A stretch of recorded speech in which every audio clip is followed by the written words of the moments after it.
একটু কেবল বসতে দিও কাছে, আমায় শুধু ক্ষণিক তরে।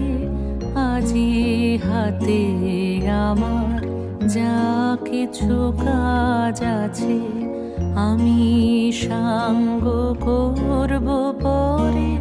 তুমি